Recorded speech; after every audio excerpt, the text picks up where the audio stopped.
Or the other type of golfer would slide, tilt, rotate too early, throws the arms out and away, and now we've got this steep shaft and we cut across it. Very hard to control your ball flight. So ideally, what would I be looking for this type of golfer? So I want to talk about a common tendency I see in swings, and I literally give this lesson most days. So what happens is the golfer will typically be setting up with their left side down and their upper body tilted towards the target. A little bit like this, as you can see. Now what this actually causes the golfer to do is it really doesn't allow them to rotate their right hip behind them. Now, if they do, they would typically have a lot of pressure move into their front leg. So what they would then do is they would slide the lower body to the right, which then tips the upper body towards the target. So what it looks like is this. We get a bit of setup where they're a little this way, they slide and tip towards the target. Now what happens from here is the arms are a bit too high, they're not really structured around the body properly, and then the opposite for this on the way down would be to shift and tilt back. This dumps the club underneath, causing them to either hit it way out to the right, or some golfers may even counter this by twisting that way during the downswing, so they don't actually have the lateral shift needed. And what happens is they're going to twist, throw that club over the top and slide across it. Here's what it looks like from a down the line perspective.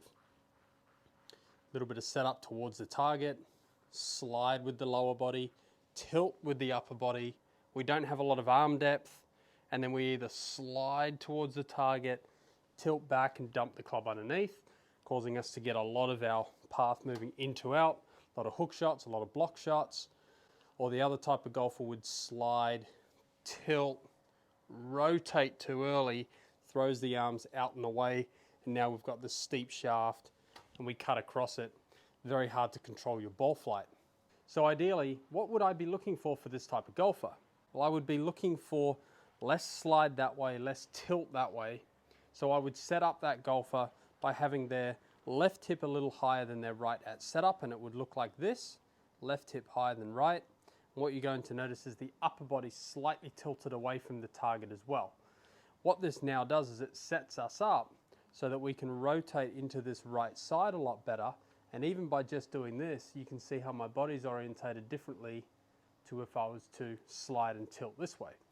So with better setup positioning, left hip bumped forward, upper body tilted back a little bit more, I'm then able to load into my right side a lot better, get my chest over my right foot, and now you can see the orientation of my body. I'm a lot more in flexion, let's call it, as opposed to tipped over and in extension. And what this is going to do is this is going to allow my arm depth and my backswing structure to be in a much better position so that I can shift forward and rotate into the golf ball, giving me an ideal ball flight which starts on target and maybe even draws to the left.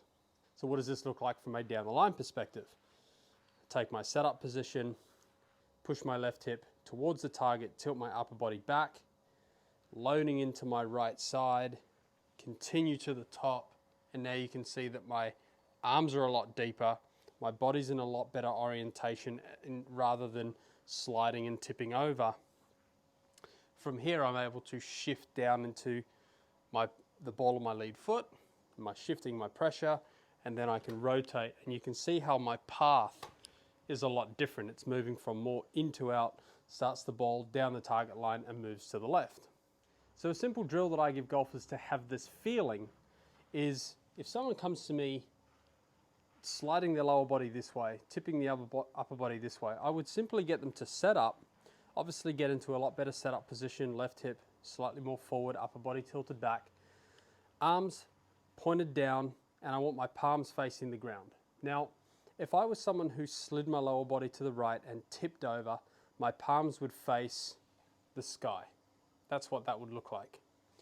If I was someone who wanted to move more towards the rotational part of things and have a little bit more flexion in the upper body, I would move my hands low and around me. And what that would look like is this, just with my upper body low and around. And what you can see here is I've moved my upper body into flexion and I've moved my lower body more around. I've rotated a lot better.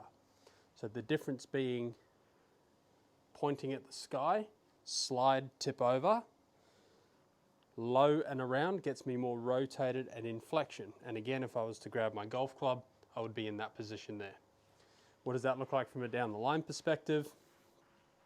If I was to point my palms at the sky, slide and tip over, as opposed to low and around, more rotational, more flexion in the spine. And then again, there's my structure in the backswing, shift and turn. Another good way to feel this is to grab an alignment stick, place one alignment stick just on my right heel here, just like that. Place this one across my shoulders, and I'm going to feel like the white alignment stick here matches the yellow in the backswing. So what it looks like is this. So I'm trying to feel like my chest moves over my right shoe. You can see here that they both match up, as opposed to sliding and tilting, they don't match up. What does a down the line perspective look like? I would have the alignment stick in the same spot, so I would change that alignment stick now to somewhere like that. And again, I would take my setup, left hip forward, and I would rotate my upper body, rotate my chest over my right shoe. You can see how my backswing is orientated there. Grab the stick, extend my arms, and there's my backswing position ready to fire on through. So there you have it, really simple way to stop yourself from sliding away from the target in the lower body, tipping it towards the target with the upper body, and start to move your golf swing into a more rotational lower body, and the upper body being a lot more loaded over the right shoe. Very, very simple way. Like I said, I do this lesson literally daily for these types of players. If that video helped you, please press the like and subscribe button. Until next time, thanks for watching.